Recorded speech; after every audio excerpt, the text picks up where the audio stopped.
as a blind writer, I get asked all the time, like how do I write, what my creative process is like, and so, I use a talking computer, talking dictionary, I use a talking phone. If I can't get to a keyboard, I take notes there, so yes, I hear plenty of voices.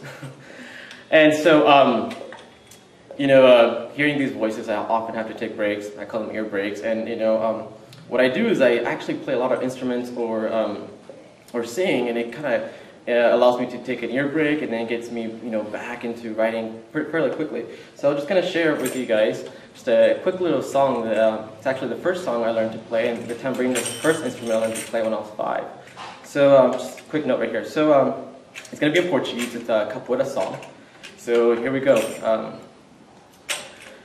Santa Maria, Mãe de Deus, cheguei na igreja, me confessei. Santa Maria, Mãe de Deus, cheguei na igreja, me confessei. Santa Maria, Mãe de Deus.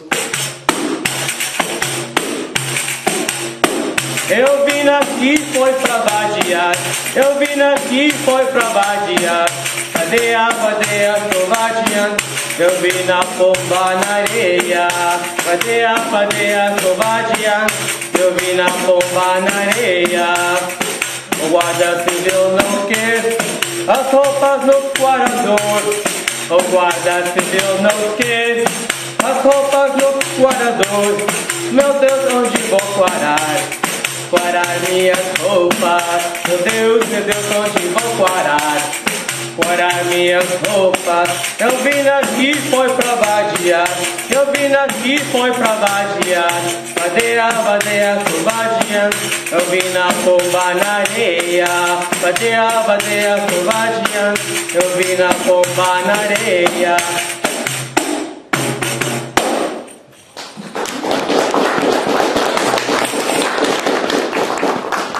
So actually, someone emailed me this morning and asked for a request. He emailed me this nice guy, Aaron. Is Aaron here? I'll just pretend like he's really shy. Aaron emailed me this morning and said, Mr. Cipriani, I don't know if you take requests, but can you read what you read at LDM last year? And I was like, sure. I felt like I was in a band or something. Sure. I'll read that piece first for my virtual friend, Aaron. Carried away. I hate my white cane, and although I had given it a name to help me bond with it, raising Cain was getting on my nerves. He refused to walk a straight line and insisted on greeting all the cracks and bumps along 14th Street. However, I reminded myself how much my beloved guide dog Madge deserved the monthly visit to the dog spa to reward her hard work.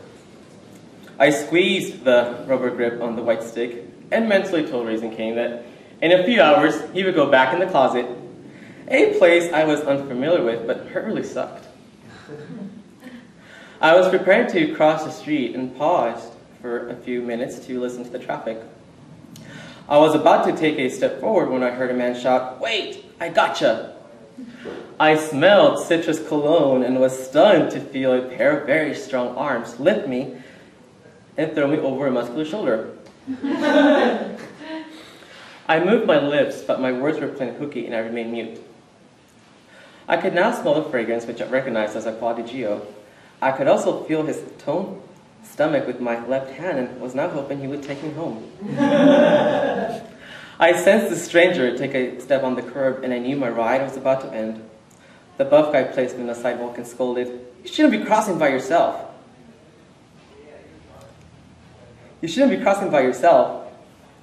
Still mesmerized by the stranger's physique, I ignored his naive yet cute comment. I checked the time on my cell and asked, "Will you be here in about a month around the same time?" Although I love being independent, I have definitely learned when to enjoy being helped.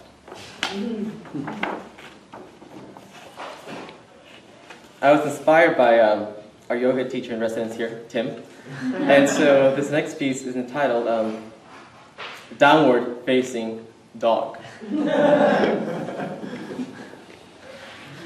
Madge and I arrived at the yoga studio where we were welcomed by serene music, possibly Enya, and asked the room, do I sign up? A calm voice answered, "Hi there, I am so happy you're here. Will your dog be showing you the movements?" Assuming the stranger was joking, I replied, "Absolutely, her favorite pose is the downward facing dog." I chuckled and was startled when I heard the woman cry, "Wow, that is great that she could do that for you."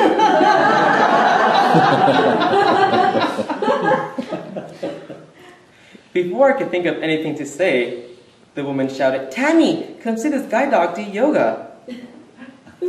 I announced to the room I was joking, but felt awkward when no one acknowledged my words, letting me know the woman had walked away and left me alone.